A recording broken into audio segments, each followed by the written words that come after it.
নাও।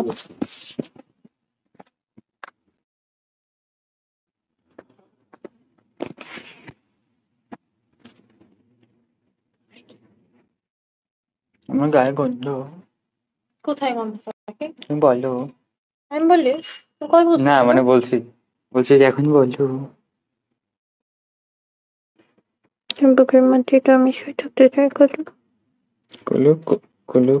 তখন ধরে বুকের মধ্যে কুলু কুলু করবো। বিয়ে করিস না কেন আমাকে তুই? কর্নেল হবে কি? বিয়ে করবো তো 1 মাস। বুকের বাচ্চা।